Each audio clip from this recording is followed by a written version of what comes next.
America যেই তিনটে না চারটে টার্গেট ওরা এঙ্গেজ করেছে, তেহরানে দক্ষিণ পশ্চিমে আরাকে কালকে করেছিল, সেটাও একটা পরমাণু কেন্দ্র ছিল।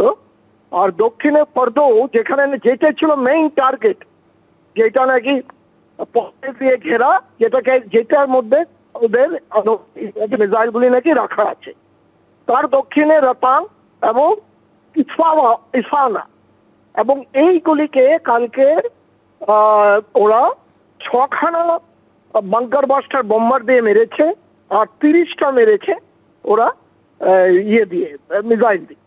এখন এইটাতে তাৎপর্যপূর্ণ হলো যে বাংকার বাস্টার বোমটা আমেরিকাকে অংশগ্রহণ করতে হবে, এটাও ইসরায়েলের হাতে ছেড়ে দিতে পারবে না।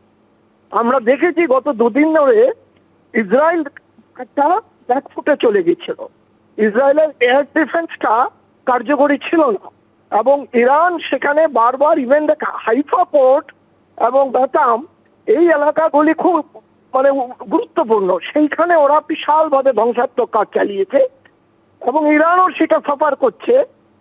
এখন এই সময় আমেরিকার যুদ্ধের সরাসরি অংশগ্রহণ করলো। এতে দেখা যাচ্ছে যে ইরান যে পরমাণু কেন্দ্রগুলিকে ধ্বংস করে, যে আমেরিকা ইরানকে বলছে যে তোমরা এখন আত্মসমর্পণ, কিন্তু ইরান এখন ইরানের সাথে যোগ দেওয়ার মতো কেউ নেই এখনো। সরাসরি আমেরিকাকে ফেস করে তারা যুদ্ধে নামতে পারবে না। তো এখন ইরান কিভাবে তার অবস্থা থেকে বেরোবে না যুদ্ধ চালিয়ে যাবে, সেটা আগামী 48 ঘন্টা থেকে 72 আওয়ার্সের মধ্যে দেখতে হবে।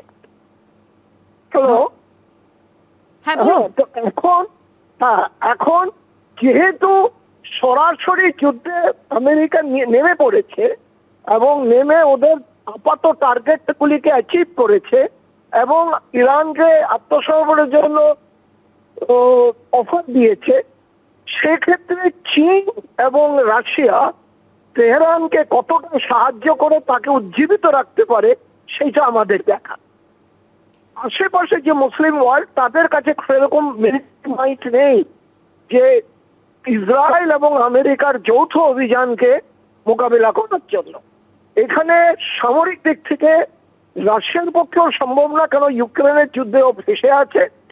চীন এখনো তাসের পাতা খোলেনি, তবে চীনের পক্ষেও অতটা আছে কিনা সরাসরি মধ্যপ্রাচ্যে গিয়ে যুদ্ধ করবে সেটা নেই, কারণ চীনের কোনো রণতরী ভূমধ্যসাগরের আশেপাশে নেই, যেখানে আমেরিকা 3টা নৌবহর এয়ারক্রাফট ক্যারিয়ার ওখানে কনসেন্ট্রেট করেছে।